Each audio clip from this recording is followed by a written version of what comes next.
Hola a todos, soy el Dr. Beller y hoy les quiero hablar sobre la nitazoxanida y la infección por SARS-CoV-2. Fíjense, ¿qué es este fármaco? Básicamente es un antiparasitario sintético de amplio espectro. ¿Qué quiere decir esto? Tiene un espectro y se lo utiliza contra una serie de infecciones parasitarias principalmente. El mintos, infecciones por ejemplo, Enterobius vermicularis, Ascaris lumbricoides, Strongyloides stercoralis, otros helmintos como la Immunolepis nana, etc. También enfermedades por protozoarios, como por ejemplo la disentería aguda causada por Entamoeba histolítica, la giardiasis, la diarrea aguda causada por giardias, o por ejemplo la diarrea aguda causada por Cryptosporidium parvum. Esta diarrea es más frecuente en pacientes inmunodeprimidos, pacientes trasplantados, por ejemplo, que están tomando inmunosupresores, etc. El espectro es amplio.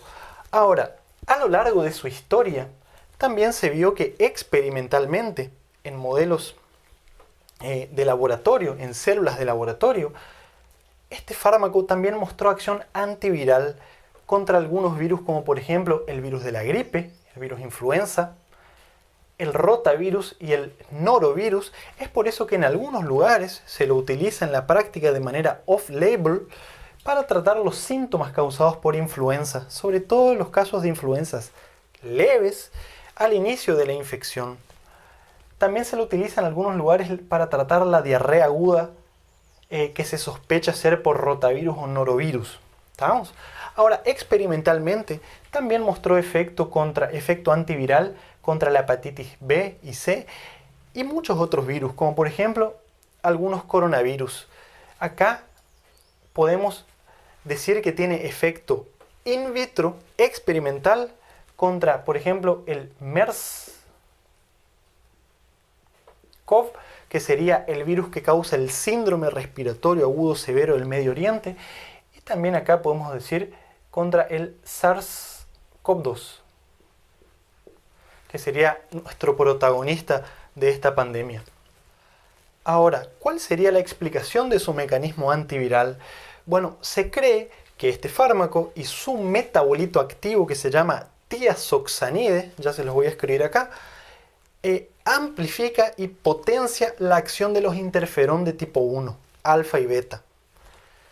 Ahora, para entender el mecanismo de acción antiviral, sobre todo contra el SARS-CoV-2, debemos acordarnos que los mecanismos por el cual el virus causa daño en nuestro organismo son complejos. La fisiopatología es multidimensional. ¿Qué quiere decir eso? Causa daño en varias esferas, en varias dimensiones de nuestro organismo.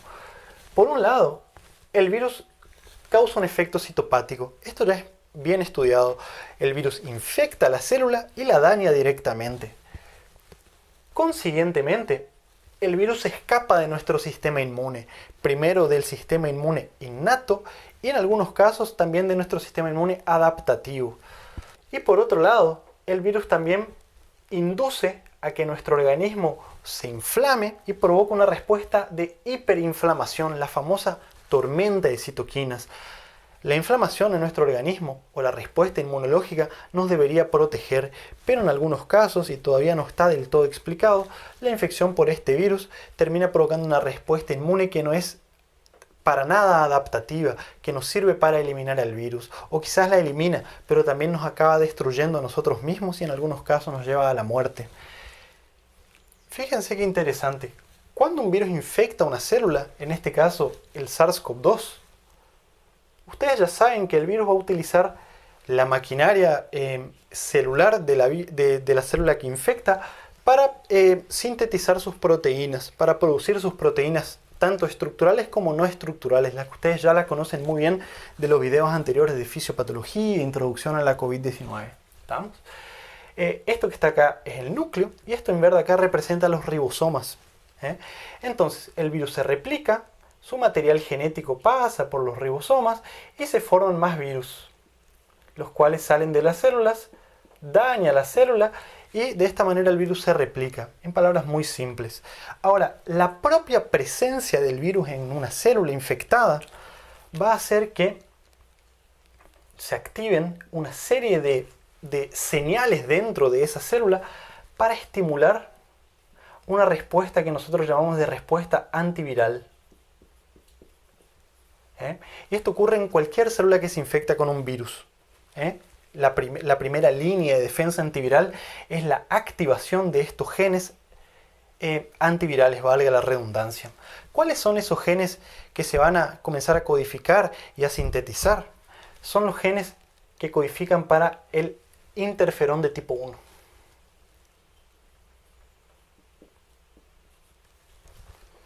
Entonces, se va a comenzar a formar el ARNM, o sea, el ARN mensajero para los interferones de tipo 1. Y si nosotros ponemos acá un ribosoma, por ejemplo, vamos a ver que se comienza a formar interferón. Y el interferón, una vez formado, sale de la célula, ¿sí?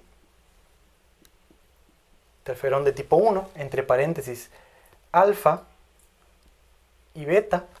Y este interferón de tipo 1 va a viajar por la corriente sanguínea y se va a dirigir hacia otras células, las células vecinas, y también a otras células que están un poco más alejadas. Va a actuar tanto en células vecinas como también en ella misma, o sea, de manera autócrina, en la propia célula que fabricó el interferón va a actuar. ¿Cuál es la acción?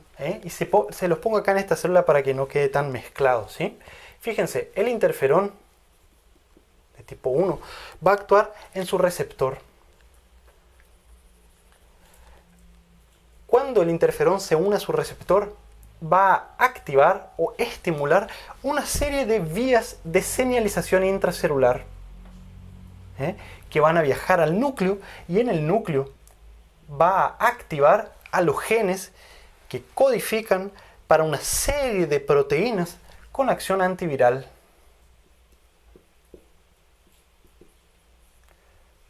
¿Cuál es la acción de estas proteínas antivirales?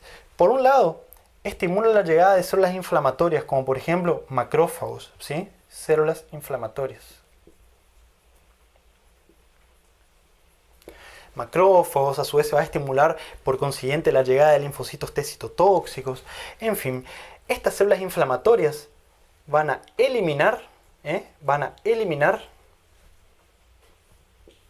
a las células que van a estar infectadas por el virus.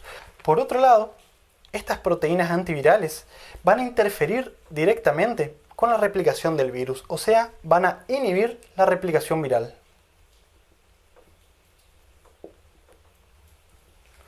Y por otro lado, van a estimular la apoptosis de la célula. ¿Y qué quiere decir esto?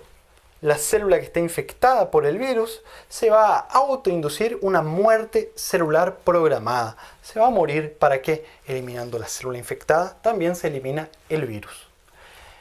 Esto sería, en palabras simples, la respuesta por el interferón. Ahora, el SARS-CoV-2 tiene una particularidad. ¿Qué es lo que ocurre? El SARS-CoV-2, cuando se está replicando, cuando se están formando sus proteínas en la célula que está infectada, por un lado, se fabrican proteínas estructurales para darle esqueleto al virus, ¿sí? La proteína de la cápside, la proteína de la membrana, la proteína spike, etc. Pero por otro lado, otras proteínas, que se los pongo acá en negro, ¿sí? Que son proteínas no estructurales, se los pongo acá, o acá también, fíjense. Hagamos de cuenta que esta célula también está infectada por el SARS-CoV-2. Algunas de las proteínas no estructurales del virus que están sintetizadas, que se van a formar, van a interferir directamente con el interferón, con la respuesta antiviral.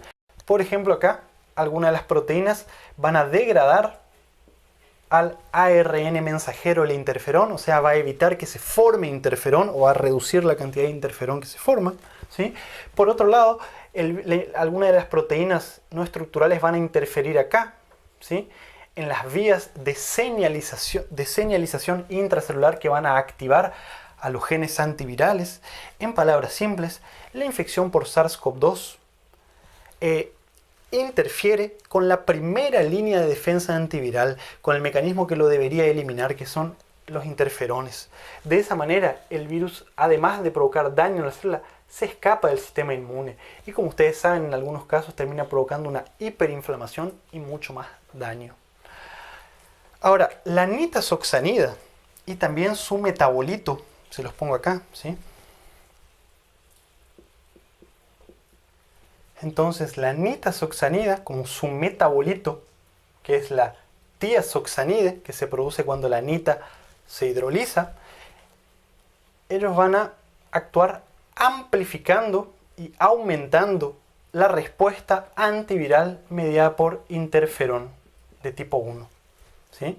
Van a contrabalancear la respuesta inmune innata a favor del interferón de tipo 1 y de esa manera se produce una disminución de la carga viral en células experimentales. Entonces la nitazoxanida va a inhibir el efecto citopático viral, disminuyendo la cantidad de virus dentro de la célula, inhibiendo su replicación. Va a actuar también en esta esfera, ¿sí? Evitando que el virus se escape del sistema inmunológico, lo agarra justamente cuando él se está tratando de escapar.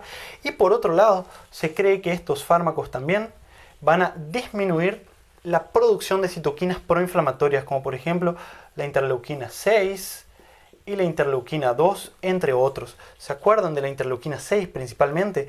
Es la que está directamente asociada en la hiperinflamación, en la tormenta de citoquinas. Entonces, a partir de estas ideas teóricas y experimentales, se cree que puede tener un rol importante en la infección por SARS-CoV-2. Y muy importante, la acción antiviral de este fármaco se ve con dosis que son reproductibles en el organismo humano. Y también provoca efecto antiviral sin provocar lesión de la célula en donde actúa. Esto es muy importante. O sea, sin que se pierda la viabilidad celular. Ahora, ¿hay estudios hechos en humanos que comprueban esto? Bueno, vamos a ver. Se publicó un estudio recientemente, un estudio brasilero que está bastante bien hecho, y vamos a ver cuáles son sus resultados. Entonces, vamos a ver qué nos dice la práctica. Se realizó un estudio multicéntrico, randomizado, doble ciego, placebo controlado. Es un estudio que nos interesa mucho a nosotros los médicos, ¿sí? El estudio incluyó a 398 pacientes entre 18 y 77 años. Algunos tenían comorbilidades como por ejemplo diabetes, hipertensión, asma, obesidad. Son pacientes frecuentes en nuestra práctica. Y se incluyó pacientes con síntomas leves. ¿Cómo ellos definieron síntomas leves? Presencia de tos seca, fiebre y o fatiga. Los pacientes debían tener como máximo 3 días del inicio de los síntomas, ¿sí? Hasta el tercer día del inicio de los síntomas se incluía en este estudio. A estos pacientes se les realizaba RT-PCR, el hisopado, y los que daban positivos se los separaba en grupo de nitazoxanida o placebo. Importante, además de los pacientes estar dentro de los 3 primeros días de los síntomas, se debía esperar el resultado de la RT-PCR, lo cual se demoraba entre 2 y 3 días. ¿Sí? Entonces, la mayoría de los pacientes comenzó a recibir nita aproximadamente entre el 4.º y 5.º día de la enfermedad. Esto es importante que se entienda, ¿sí? Para alguna de las conclusiones que vamos a decir. Entonces, al grupo se le dio nitazoxanida 500 miligramos de 8 en 8 horas, 3 veces por día, ¿sí? Y el otro era el grupo placebo. ¿Qué es lo que se intentó determinar? Si había resolución completa de los síntomas al terminar la terapia. La terapia, me olvidé decirles, se les hizo por 5 días, ¿sí? Una terapia corta. Entonces, al final de la terapia se evaluó la resolución de los síntomas, la carga viral, los marcadores inflamatorios. También se determinó la frecuencia o la necesidad de hospitalización, de evolución a formas graves y obviamente también los efectos adversos. ¿Cuáles fueron los resultados así en resumen? Al terminar la terapia, o sea, al 5.º día del tratamiento, no hubo diferencia entre la nitazoxanida y el grupo placebo. Al 5.º día del tratamiento, 46 pacientes en ambos grupos continuaban presentando síntomas. o por lo menos alguno de los síntomas en estudio, ¿sí? No hubo diferencia, fue exactamente igual tanto nita como placebo. Con respecto a la carga viral, al terminar la terapia, la carga viral fue menor, ¿sí?, en el grupo nita. Hubo una negativación de la PCR, ¿sí?, PCR negativa, en más o menos 28% de los pacientes en el grupo nitazoxanida, siendo que en el grupo placebo el porcentaje de negativación fue más o menos 18%. Entonces sí, hubo una reducción de la carga viral. Ahora, al terminar la terapia, esta carga viral no se relacionó con una mejora sintomática. Con respecto a los marcadores inflamatorios, no hubo diferencia. No hubo diferencia ni en los marcadores inflamatorios, ni en los síntomas, ni tampoco en los signos vitales. Temperatura, presión arterial, frecuencia cardíaca, frecuencia respiratoria, fue igual. Ahora, hay un dato interesante, ¿sí?, que si vamos a evaluar al séptimo día, ¿sí?, de estos 46 pacientes que continuaban con síntomas al terminar la terapia, se los continuó siguiendo. Y al séptimo día, hubo una disminución importante de los síntomas en los pacientes con nitazoxanida. 78% de estos pacientes que persistían sintomáticos en el grupo nitazoxanida eran asintomáticos al séptimo día. Y en el grupo, esto acá en el grupo nita. Y en el grupo placebo, el porcentaje de asintomáticos era más o menos de 57%. A la semana, aparentemente hubo una resolución completa de los síntomas en un mayor porcentaje de los pacientes al utilizar nitazoxanida. Ahora, con respecto a las hospitalizaciones, que es algo que nos interesa, no hubo diferencia. Y esto pónganlo en mayúscula. No hubo diferencia. 5 pacientes en cada grupo necesitó hospitalizarse, evolucionó a forma más grave, siendo que 2 pacientes en el grupo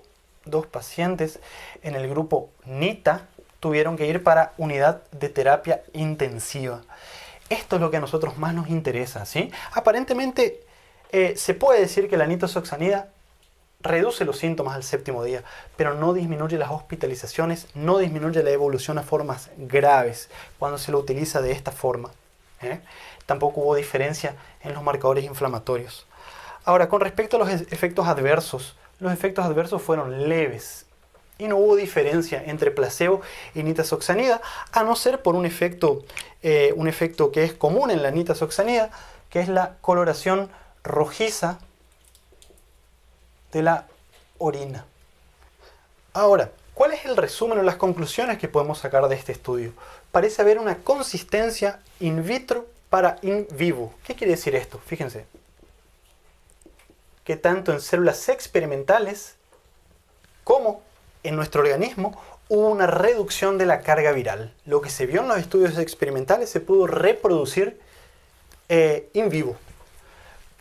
Otra conclusión es que reduce los síntomas al séptimo día,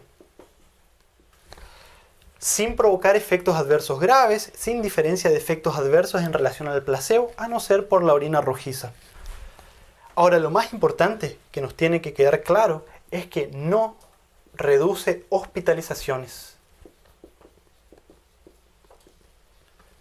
No reduce hospitalizaciones, no reduce marcadores inflamatorios, no reduce la evolución a casos graves.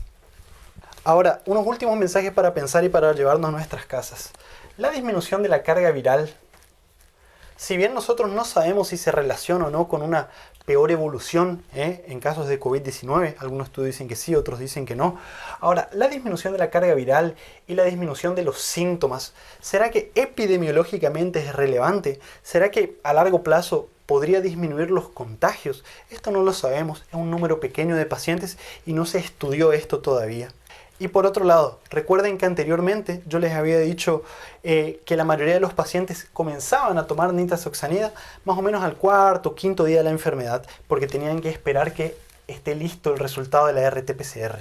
¿Será que si se lo administra en etapas más tempranas tendría un efecto mayor, un mejor efecto, una disminución aún mayor de la carga viral? Recuerden que el pico de la carga viral se da incluso antes del inicio de los síntomas. Entonces esto es importante, sería interesante estudiarlo también. No se sabe, no tenemos esa respuesta. Ahora, para terminar, yo te quería hacer pensar lo siguiente. ¿Será que sabemos lo suficiente para creer que tenemos razón? ¿O tal vez no sabemos lo suficiente para darnos cuenta que en realidad estamos equivocados? La medicina es tan compleja como apasionante y todavía falta muchísimo para estudiar sobre este virus y otras patologías. Espero que el video te haya gustado.